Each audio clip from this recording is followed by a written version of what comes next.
Graça e paz, hermanos. Extrañamos a los demás que no pudieron estar con nosotros aquí en esta tarde. Sempre que há um câmbio, não todos podem estar.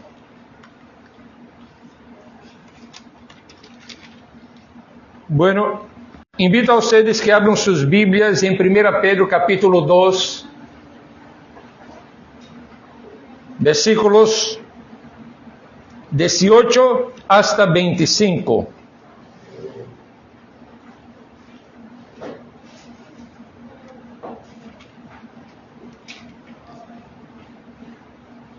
Primeira Pedro capítulo 2, versículos 18 hasta 25.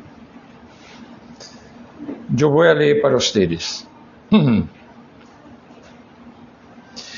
Criados, estade sujeitos com todo respeito a vuestros amos, não solamente a los buenos e afables, sino também a los difíceis de soportar. Porque isto merece aprovação. Se alguno, a causa da consciência delante de Deus, sofre moléstias, padecendo injustamente.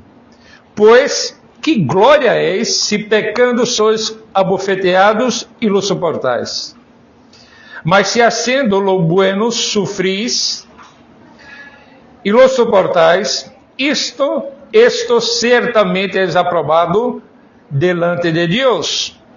Pois para isso fuisteis chamados, porque também Cristo padeceu por nós, deixando-nos exemplo para que sigais suas pisadas, el qual não hizo pecado, nem se hallou engano em sua boca, quem quando lhe maldeciam, não respondia com maldição, quando padecia não ameaçava, senão encomendava a causa ao que juzga justamente, quem levou ele mesmo nosotros pecados em seu cuerpo sobre el madeiro, para que nosotros, estando muertos a los pecados, vivamos a la justicia, e por cuya herida fuisteis sanados.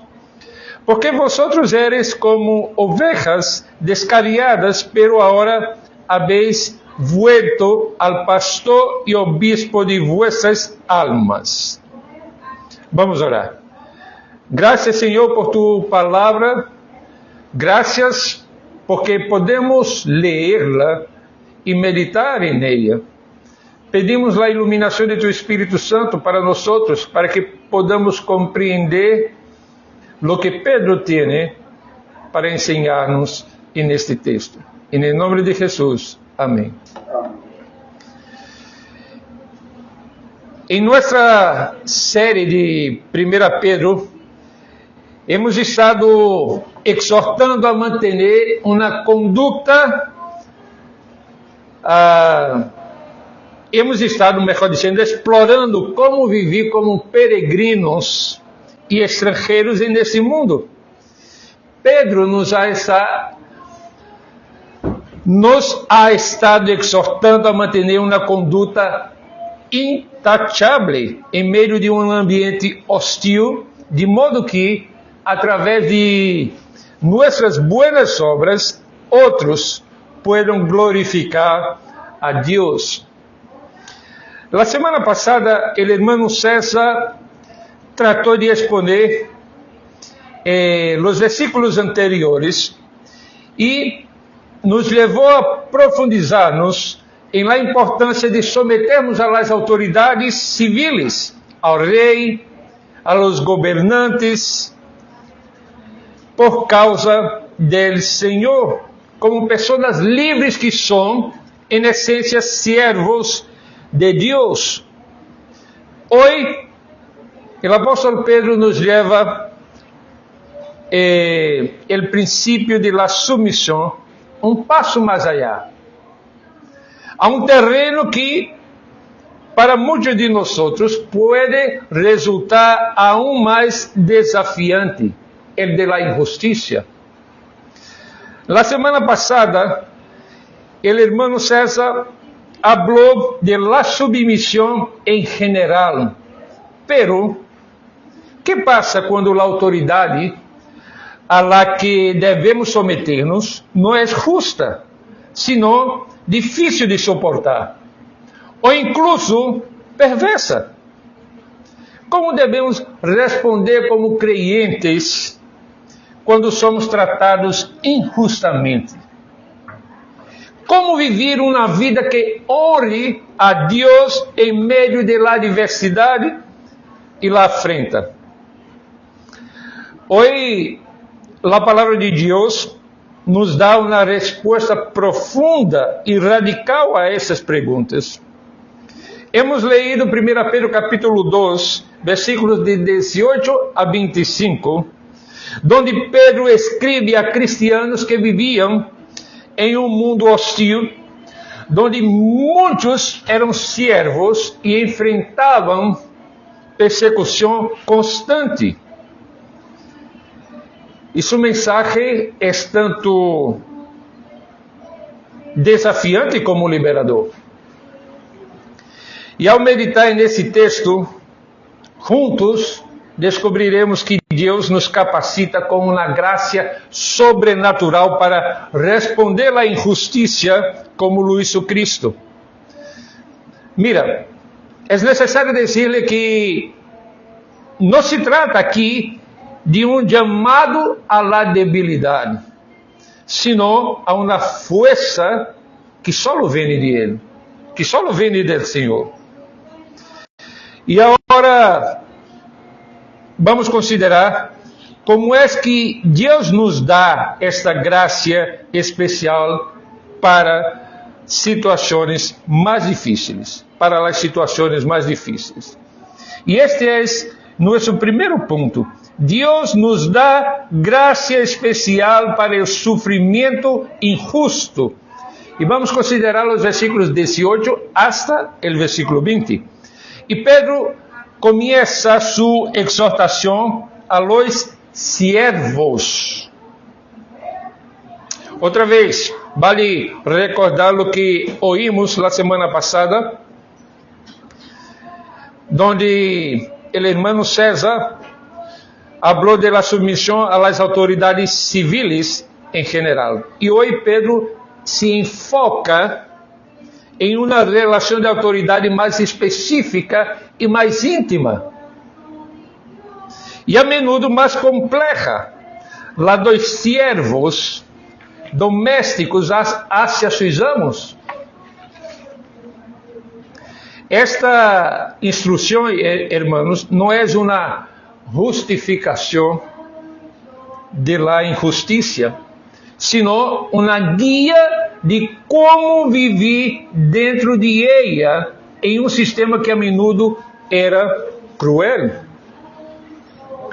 Pedro lhes disse: criados, estade sujetos com todo respeto a vuestros amos. Agora mira, não solamente a los buenos e afáveis, sino também a los difíceis de suportar. Hermanos, que demanda! Mira o que está dizendo Pedro, que devemos respeitar e estar sujetos não só a los que são buenos e compreensivos, sino também a los insuportáveis, a los duros, a los torcidos. Em verdade que nossa natureza se rebela contra isto. Nossa natureza pecaminosa não quer sujeitar-se a los que são malos. Queremos someter-nos solo quando o trato é justo e o líder é exemplar. Pero Pedro nos empurra mais allá de lo natural. E por quê? Mira o verso 19. Porque isto merece aprovação. Se alguno a causa da consciência delante de Deus, sofre molestias padeciendo injustamente. E a palavra, ou a expressão, merece aprovação, é charis em grego, que significa graça. Agora, há que poner a atenção aqui. Pedro não está dizendo que o sofrimento em si mesmo seja a graça, sino que a maneira em que se soporta a atitude do coração, isso é graça a los ojos de Deus. É su favor, é su capacitação. Mira, antes de ingressar no ministério pastoral, no ministério missioneiro, eu trabalhei em um banco onde tive buenos jefes que davam bom exemplo, pero eu tive um jefe em especial que me perseguia por ser creyente. E perseguia da seguinte maneira: quando eu estava matriculado no seminário por la noche, então me ponia a trabalhar por la noche, e eu cambiava a matrícula do seminário para o turno de la manhã, e me ponia a trabalhar por la manhã, hasta chegar o dia que, por la graça do Senhor, pude sair do banco e me dedicar a mi preparo para o ministério. E, em realidade, cada um de nós hemos experimentado de uma maneira ou de outra em nossa relação no campo laboral de pessoas que nos tratam com injustiça. Aqui nós estamos falando de simples aguante humano, de aguentar e já, quando falamos de someter-nos a los superiores, com respeito.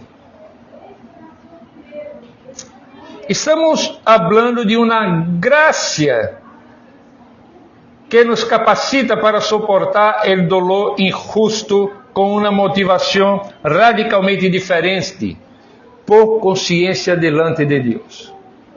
Eu devo someter-me por consciência delante de Deus. Como ha señalado um teólogo, nossa motivação para suportar não são as circunstâncias ou os amos humanos, sino tu profunda relação com Deus. Ou seja, o hecho de que nós queremos agradar a Deus, custe lo que custe. Porque nós estamos vivendo para Ele. Agora, no verso 20, Pedro hace um contraste. Pedro disse: pois que glória és, se pecando sois abofeteados e lo soportais? Mas se haciendo lo bueno sofris e lo soportais, isto és aprobado delante de Deus. Mira, aqui não há mérito ni gracia em sofrer as consequências de nosso próprio pecado. Se te castigam por hacer lo malo, te lo mereces.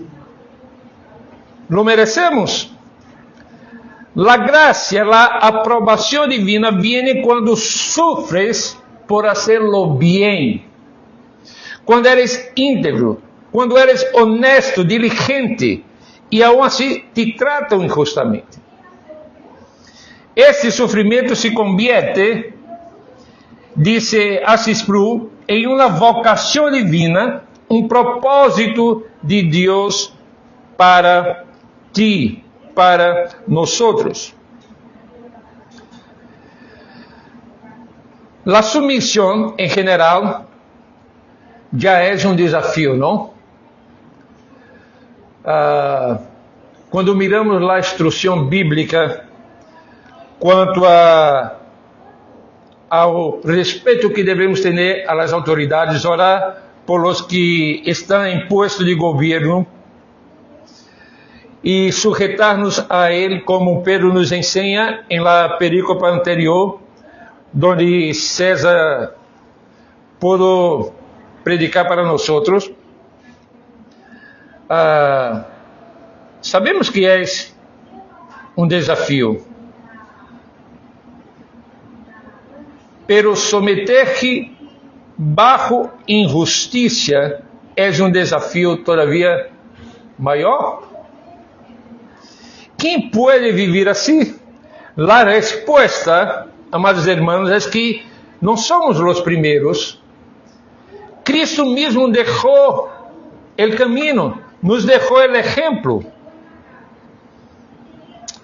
E é exatamente o exemplo de Cristo que vamos a ver no ponto 2. Cristo nos deixou o exemplo perfeito de como responder a la injusticia. Pedro nos dice en el versículo 21, pues para esto fuisteis llamados, porque también Cristo padeció por vosotros, dejándonos ejemplos para que sigáis sus pisadas. El sufrimiento no es un accidente en la vida cristiana, es parte de nuestro llamado como peregrinos, es una vocación, pero no una vocación sin un modelo. Cristo es nuestro ejemplo. Y la expresión o la palabra griega para ejemplo es fascinante. Significa um patrão de escritura, como el que se usava para ensinar a escrever a los niños. Ponía uma palavra escrita claramente e o niño devia traçar sobre ella ou copiá-la em la linha de abaixo. Pensemos em isto. Como escrevimos a história de nossa vida em meio da injustiça? Traçando sobre o exemplo de Cristo. E para entender esse exemplo, Pedro nos revela dois aspectos que são claves. Um aspecto crucial é que Cristo é o modelo impecável. Mira que diz o verso 22, el qual não hizo pecado, ni se halló engano em sua boca. Jesus foi absolutamente puro. Sufrir sem pecado é a máxima injustiça. Ele não só podia evitar o pecado, sino que lhe era impossível pecar. O sofrimento de Cristo foi a injustiça mais grande da história, porque não havia em ele nenhuma mancha, nenhuma culpa. Nós pecamos e sofrimos e a menudo murmuramos. Ele nunca pecou. Nosso Senhor Jesus nunca pecou e sofreu lo mais horrendo e respondeu com perfeita obediência. Outro traço fundamental de esse patrão divino é como Cristo respondeu com uma reação transcendente. Mira o versículo 23. Quem, quando lhe maldeciam, não respondia com maldição. Quando padecia, não ameaçava, senão encomendava a causa ao que juzga justamente.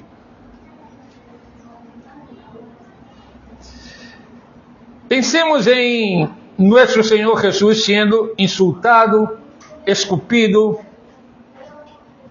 golpeado, crucificado.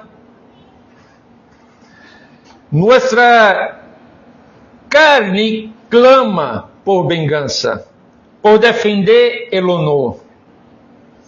Pero Jesús no devolvió el insulto, no amenazó com seu poder divino.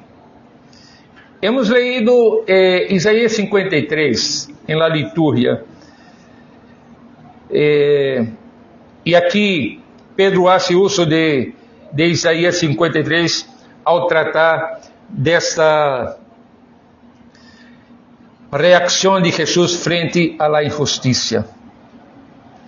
Eu me recuerdo que quando passamos a película de Jesus basada no Evangelho de del Evangelho de Lucas, em la comunidade indígena também, em meu país, ao ver a crucificação de Jesus, alguns indígenas se puseram inquietos, como se sua vontade fuera entrar em la tele para sacar Jesus de la cruz.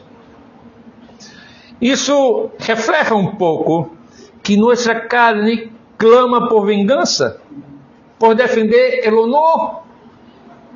Pero Jesus não devolveu o insulto, não ameaçou com seu poder divino. Ele poderia haver chamado legiões de ángeles, pero não lo hizo. Sua resposta não foi passividade cobarde, sino uma confiança ativa e sobrenatural em el Padre. Como ha explicado um pastor brasileiro, Hernández Dias Lopes, seu acto de entregar-se foi uma reação transcendente, uma força que viene de entregar sua causa a Deus, el justo juez. Sua obediência não foi acidental, sino parte de sua missão mediadora preparada e comissionada por Deus mesmo, como disse a Confissão de Fé de Westminster, no capítulo 8, párrafo 3 e 4. O mensaje de Pedro não se detiene en el ejemplo de Cristo. Hemos visto los primeros versículos, el motivo o la motivación en estos versículos que mencioné há pouco, el ejemplo de Jesús. Pero vamos a ver agora que esse mensaje de Pedro não se detém en el ejemplo, é mais profundo. Nos diz que Cristo não solo nos mostrou o caminho, sino que também nos capacitou para recorrê-lo e nos sostiene en él. Esse é o terceiro ponto. Cristo nos transformou para poder viver como Ele viveu. Versículos 24 e 25. Aqui temos o coração do Evangelho e o poder de nossa resposta como peregrinos que buscam glorificar a Deus. A clave de nossa transformação radica em duas verdades fundamentais. Primeiro, Cristo levou nossos pecados para nossa transformação. Versículo 24 dice: quien llevó él mismo nuestros pecados en su cuerpo sobre el madero, para que nosotros, estando muertos en los pecados, vivamos a la justicia, y por cuya herida fuisteis sanados.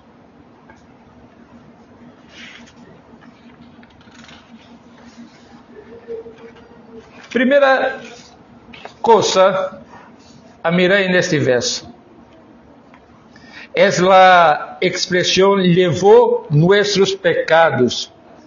Isso trata de la substituição penal. Cristo tomou nosso lugar.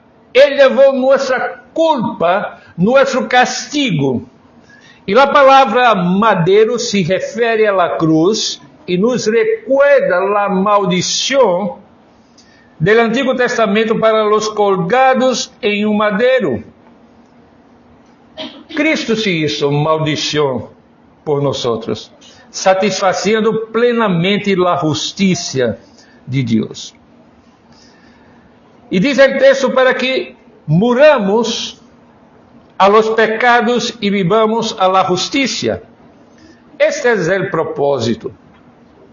Por su muerte, tú y yo somos liberados del poder del pecado. No es que no pecaremos más, sino que el pecado ya no nos tiene como esclavos. Y ahora vivimos una nueva vida a la justicia, una vida que honra a Dios. Y eso es posible porque Cristo, en su obediencia perfecta, en su muerte en la cruz, lo posibilitó. El teólogo Luis Berkoff dice que eso es posible por la obediencia activa, o sea, su vida perfecta, y pasiva, su muerte, la muerte de Cristo. Pero el texto sigue diciendo, por cuya herida fuisteis sanados. Aquí Pedro cita Isaías 53, que habla de la sanidade. E a sanidade se refere primariamente à sanidade espiritual, ao perdão de nossos pecados e à restauração de nossa relação com Deus. Não se refere principalmente à curação de toda a enfermidade física, sino à sanidade de la culpa y del poder del pecado. Hermanos, la obra de Cristo en la cruz es la raíz de nuestra nueva vida y nuestra capacidad de vivirla. Un aspecto igualmente vital es que Cristo nos cuida continuamente como nuestro pastor y obispo. Mira lo que dice el verso 25. Porque vosotros eras como ovejas descarriadas, pero ahora habéis vuelto al pastor y obispo de vuestras almas. Éramos como ovejas perdidas, vagando sin rumbo, exposta a todo peligro, pero ya no estamos así. Fuimos alcanzados por la gracia del Señor. Hemos vuelto a Él porque Él nos buscó y nos encontró.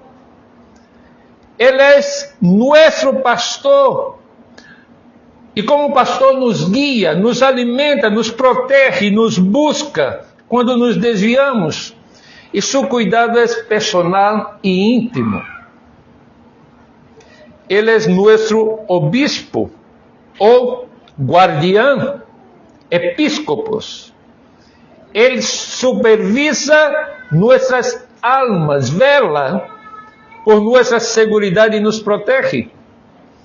Assis Pru disse que é como super inspector que cuida ativamente de nós. Sua função de pastor e rei é contínua, vai dizer Luis Berkoff. E a Confissão de Fé de Westminster nos assegura que Cristo, com toda certeza e eficazmente, aplica e comunica a salvação, governando o coração de eles por sua palavra e por seu espírito. Sabe o que significa isso, irmão? Significa que tu capacidade para viver uma vida justa, ou nossa capacidade para vivermos uma vida justa, para responder à justiça, não depende de nossa própria força de vontade, sino de la obra contínua de este pastor e obispo em nós, quem ativamente sostiene e nos transforma dia tras dia.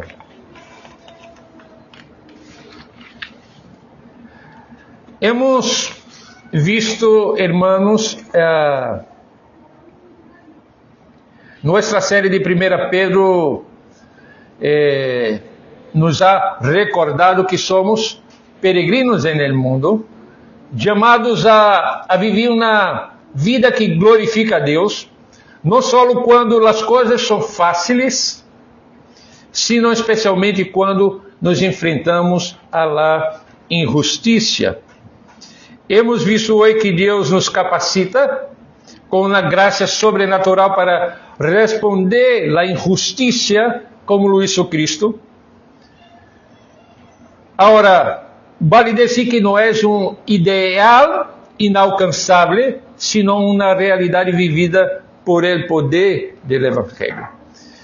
E para concluir, quero deixar-lhes 3 aplicações diretas que surgem desse passagem, que nos ajudam a viver como peregrinos neste mundo, sometidos a Deus em todas as circunstâncias.